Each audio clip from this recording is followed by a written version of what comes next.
Pembacaan dari kitab Yesaya. Ia ditikam karena kejahatan kita. Beginilah firman Tuhan, sesungguhnya hamba-Ku akan berhasil. Ia akan ditinggikan, disanjung dan dimuliakan. Seperti banyak orang tertegun melihat dia, rupanya begitu buruk, tidak seperti manusia lagi, dan tampaknya tidak seperti anak manusia lagi.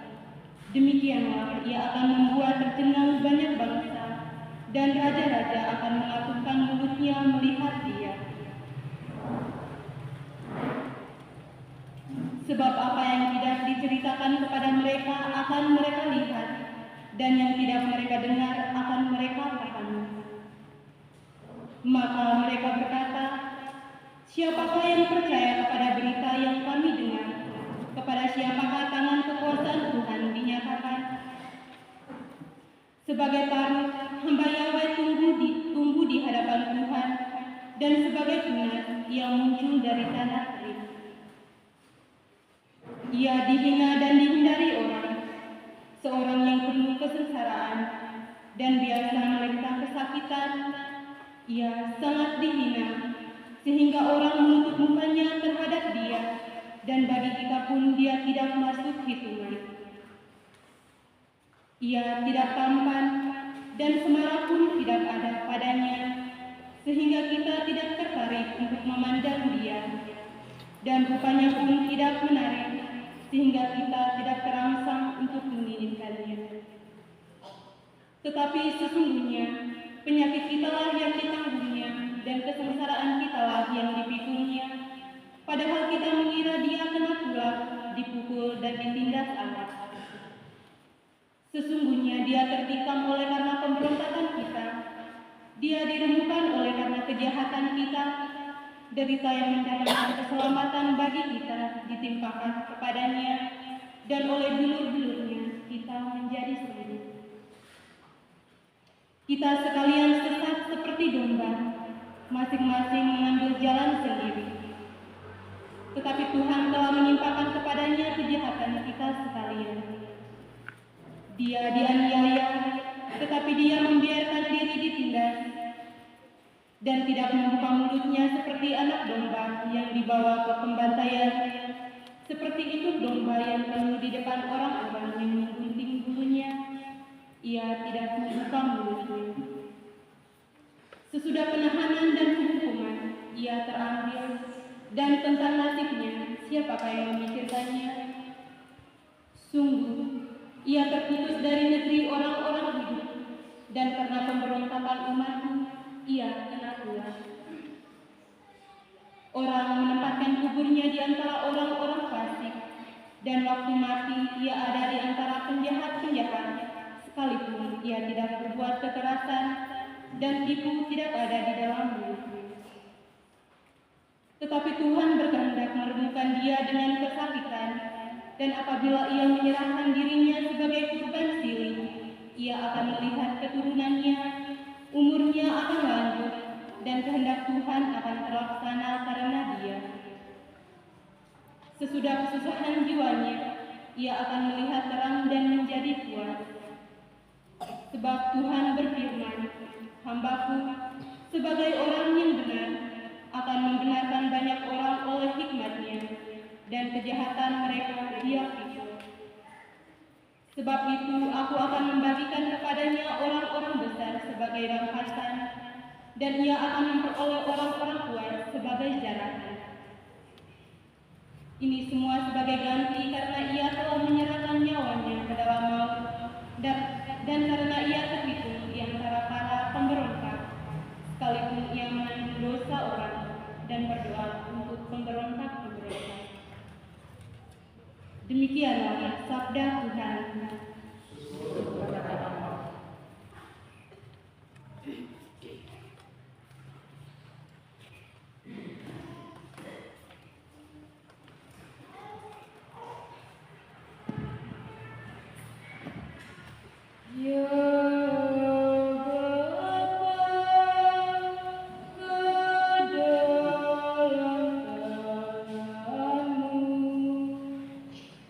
So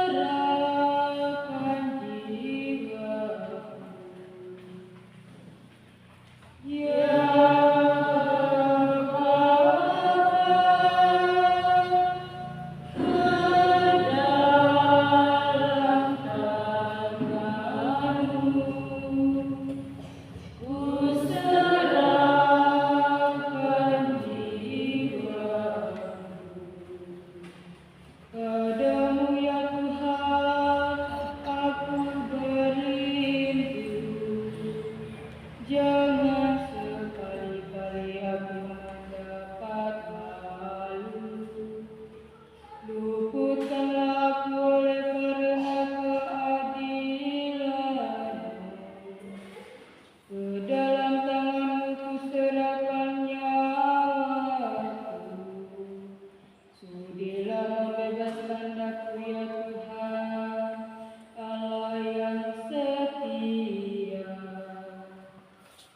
Ya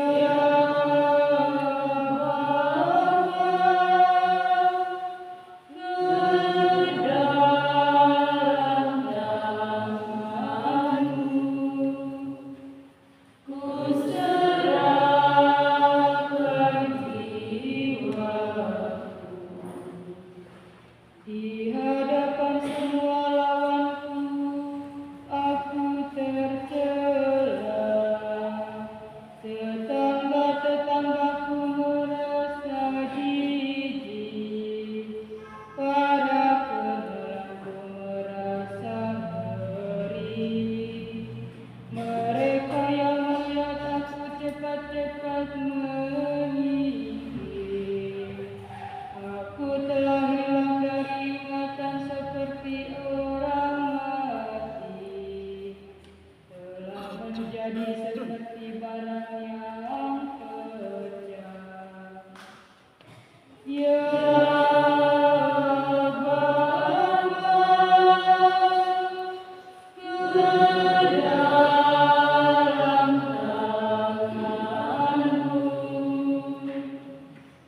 kuserahkan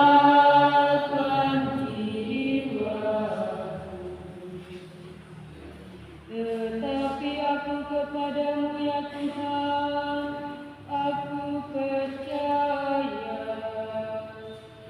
Aku berkata, Engkaulah Allahku. Masa hidupku ada dalam tangan-Mu. Lepaskanlah aku dari tangan musuh-musuhku, dan bebaskan dari orang-orang yang mengejarku. Ya Bapa,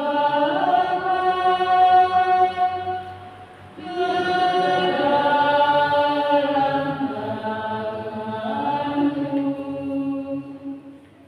kuserahkan jiwaku.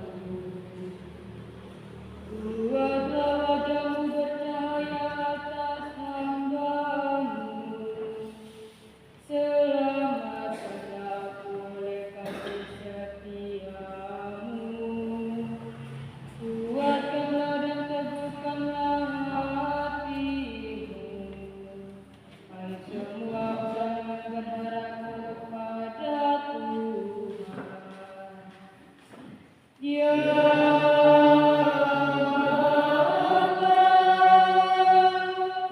ke dalam tangan-Mu kuserahkan jiwaku.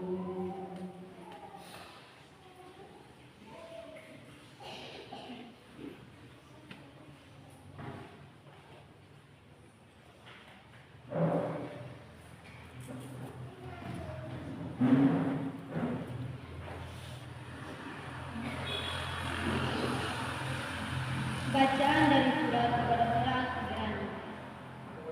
Ia telah belajar menjadi taat dan menjadi pokok keselamatan abadi bagi semua orang yang taat kepadanya. Saudara-saudara, kita sekarang mempunyai Imam Agung yang telah melintas semua langit, yaitu Yesus, Anak Allah. Maka baiklah kita teguh berpegang pada pengakuan imam kita, sebab Imam Agung yang kita punya bukanlah Imam Agung yang tidak dapat turut merasakan kelemahan kita. Sebaliknya, ia sama dengan kita. Ia telah dicoba, hanya saja tidak berbuat dosa. Sebab itu, marilah kita menghampiri dekat kerahiman Allah dengan penuh keberanian, supaya kita menerima rahmat dan menemukan kasih karunia, mendapatkan pertolongan dalam hidupnya sebagai manusia, Yesus telah mempersembahkan doa dan permohonan dengan ratap tangis dan keluhan kepada Dia yang sanggup menyelamatkannya dari maut. Dan karena kesalahannya, Dia telah mendengarkan. Akan tetapi, sekalipun anak, Dia telah belajar menjadi taat. Ini ternyata dari apa yang telah diberinya dan sudah mencapai kesempurnaan. Ia menjadi pokok keselamatan abadi bagi semua orang yang taat kepadanya. Demikianlah sabda Tuhan.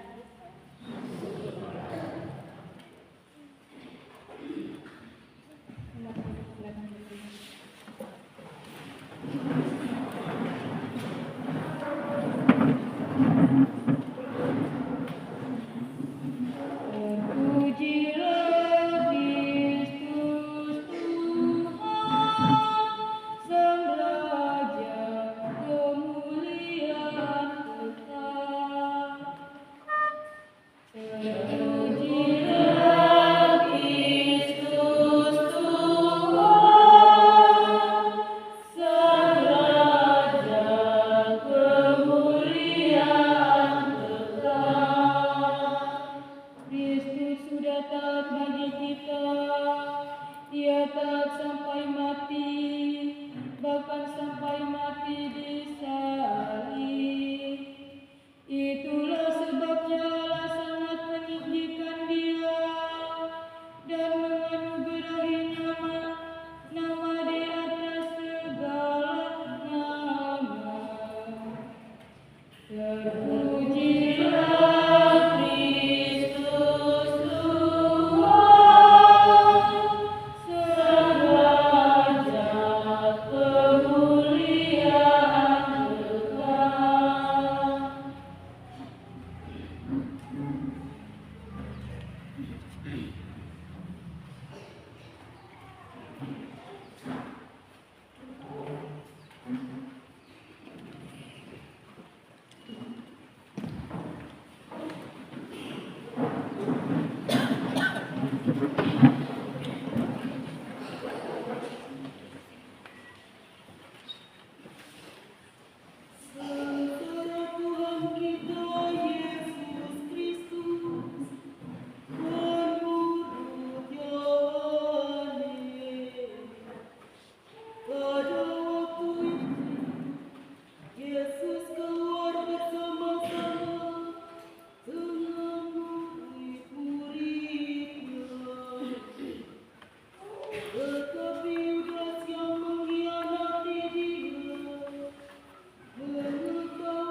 seorang murid lainnya mengikuti Yesus. Adapun murid yang lain itu dikenal imam agung, dan ia masuk ke dalam istana imam agung bersama-sama Yesus. Tetapi Petrus berdiri di luar pintu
masih saudara orang yang telinganya dipotong Petrus berkata kepadanya,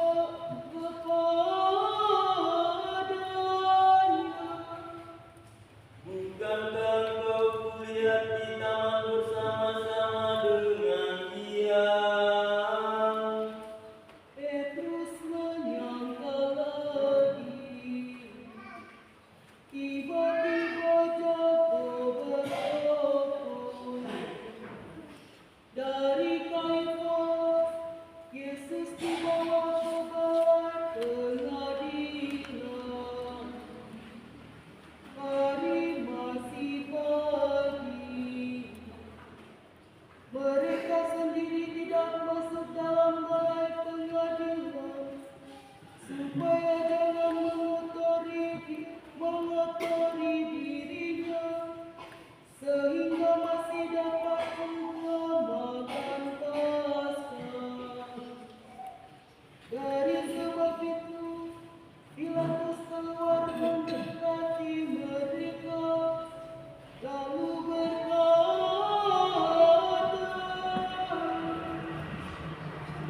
Tuhan, apakah kamu ajukan terhadap orang ini? mereka itu menjawab dengan berkata kepadanya, Jika orang ini bukan penjahat, maka ia tidak akan kami serahkan kepadamu. lalu Pilatus berkata kepada mereka itu, Ambil dan adili dia menurut hukum kamu. sahut orang-orang Yahudi kepadanya, Kami tidak boleh membunuh seorang jua pun. demikianlah terpenuhi perkataan yang telah diucapkan Yesus, yang menyatakan bagaimana ia akan mati. Pilatus masuk ke dalam balai pengadilan, lalu memanggil Yesus dan berkata kepadanya, Engkau raja orang Yahudi. Yesus menjawab, dirimu sendirikah engkau bertanya demikian, atau orang lain yang mengatakan tentang diriku? sahut Pilatus, Orang Yahudikah engkau ini? Bangsamu dan imam-imam besar telah menyerahkan dirimu kepadaku. Apa yang telah kau perbuat? jawab Yesus,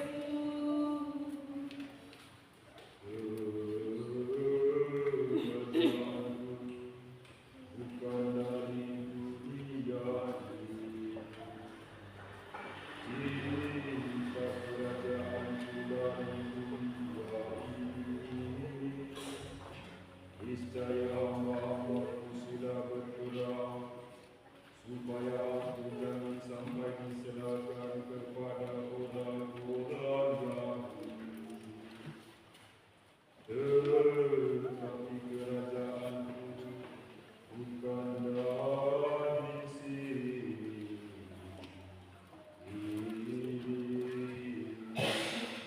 lalu berkatalah Pilatus kepadanya,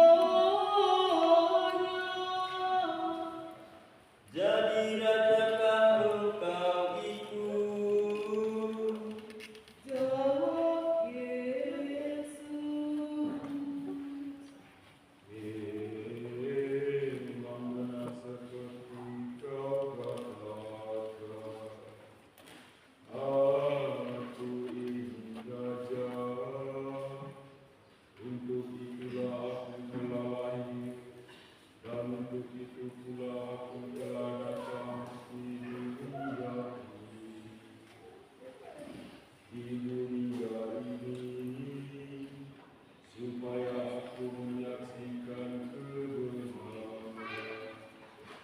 Barang siapa dari kebenaran adanya, ia mendengarkan suara aku.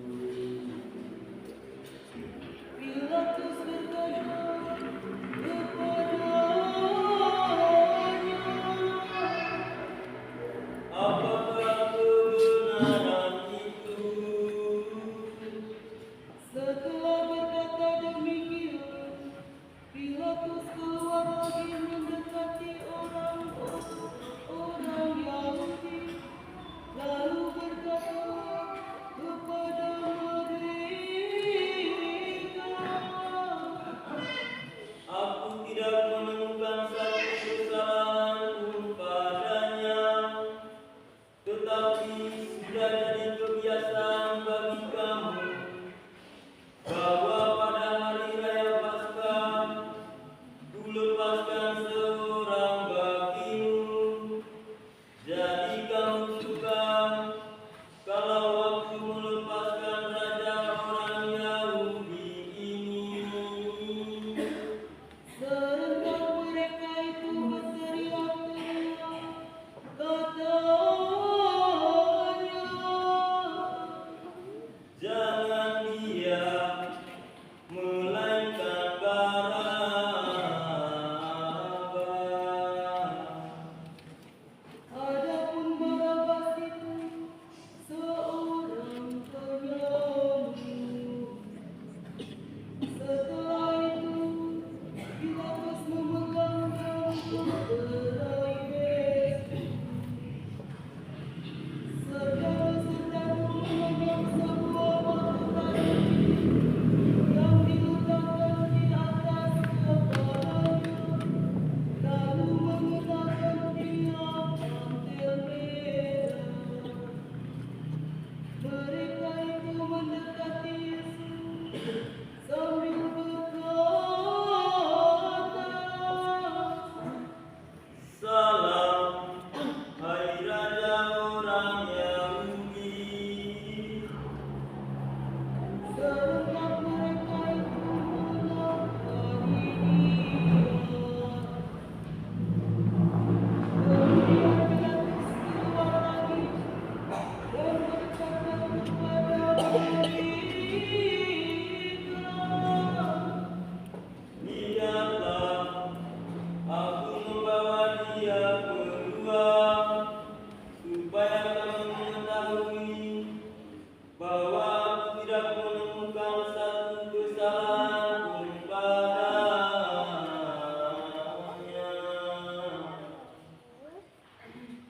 Yesus keluar bermahkota duri dan bermantel merah. Lalu Pilatus berkata kepada mereka itu, Lihatlah orang ini.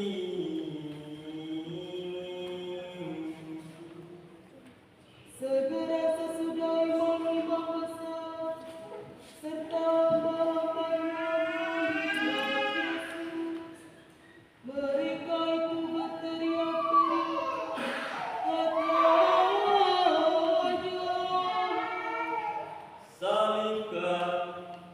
Salibkanlah dia. Pilatus berkata kepada mereka, Ambillah dan salibkanlah dia, sebab aku tidak menemukan satu kesalahan pun padanya. sahut orang-orang Yahudi kepadanya, Kami mempunyai hukum, dan menurut hukum dia harus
Lalu Pilatus menyerahkan Yesus kepada mereka supaya disalibkan. Mereka itu mengambil dan membawa Yesus. Ia memangku salibnya sendiri menuju ke tempat yang bernama Kalvari, dalam bahasa Yunani Golgota. Di situ ia disalibkan, dan bersama dengan dia juga ada dua orang lainnya di kiri kanannya, tetapi Yesus di tengah-tengah. Pilatus membuat suatu surat yang ditaruh di atas salib. Surat itu dibaca juga oleh banyak orang Yahudi, karena tempat Yesus disalibkan itu letaknya di dekat kota. Lagi surat itu dalam bahasa Ibrani, Yunani, dan Latin. Imam-imam besar orang Yahudi berkata kepada Pilatus, Jangan ditulis Raja orang Yahudi, tetapi ia telah berkata, Aku ini Raja orang Yahudi.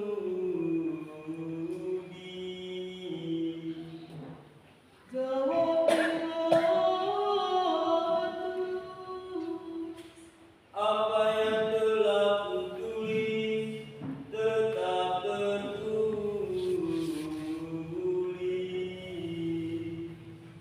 setelah Yesus disalibkan, serdadu-serdadu itu mengambil pakaiannya yang dibagi empat, masing-masing satu bagian, dan juga jubahnya. Tetapi jubah itu tak terjahit dari atas ke bawah, satu tenungan. Mereka berkata sama sendirinya, Jangan kita sobek-sobek jubah ini, tetapi baiklah kita buang undi atasnya. Siapa yang mendapatnya?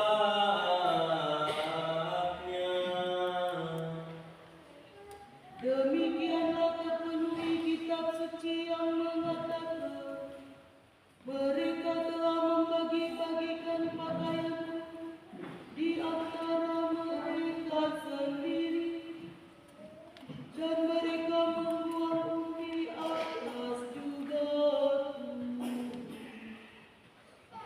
Demikianlah serdadu-serdadu itu berdua. Di dekat salib Yesus berdirilah ibunya dan saudara perempuan ibunya, Maria istri Kleopas dan Maria Magdalena. Tatkala Yesus melihat ibunya dan murid yang dikasihinya berdiri di situ, bersabdalah ia kepada ibunya,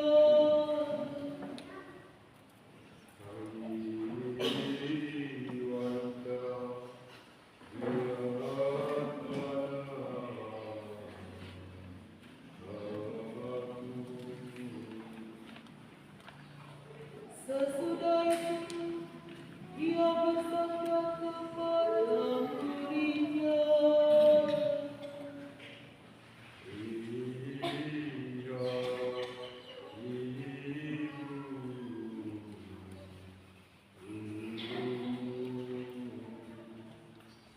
semenjak saat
dan orang yang lain yang disalibkan bersama dengan Yesus. Tetapi ketika mereka datang kepada Yesus dan melihat bahwa ia sudah mati, kakinya tidak jadi dipatahkan. Maka seorang sahabat menikam lambung Yesus dengan tombaknya dan segera keluar darah dan air. Dan orang yang melihat itu sendiri memberi kesaksian dan benar kesaksiannya. Dan ia tahu bahwa ia berkata benar, supaya kamu pun percaya pula. Semuanya itu terjadi supaya terpenuhilah dalam kitab suci, tiada satu Tuhan pun daripadanya akan kamu patahkan. Dan sebuah perkataan kitab suci lainnya mengatakan, mereka akan memandang Dia yang telah ditiklanya.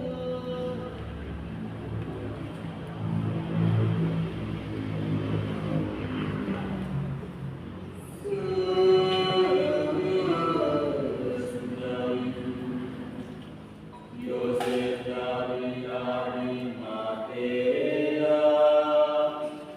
seorang murid Yesus juga, yang bersembunyi karena takut akan orang-orang Yahudi, minta kepada Pilatus untuk menurunkan tubuh Yesus. Dia diberi izin oleh Pilatus. Lalu dia pergi mengambil tubuh Yesus.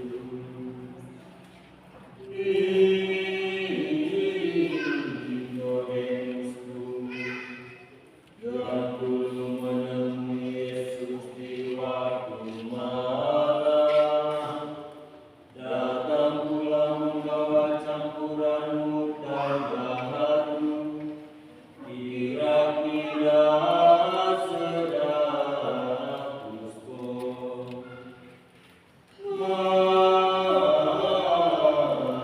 itu mengambil tubuh Yesus dan membungkusnya dalam kain dengan wangi-wangian, turut kebiasaan pemburan orang Yahudi. Di tempat Yesus disalibkan ada sebuah kebun di mana sedia suatu kubur yang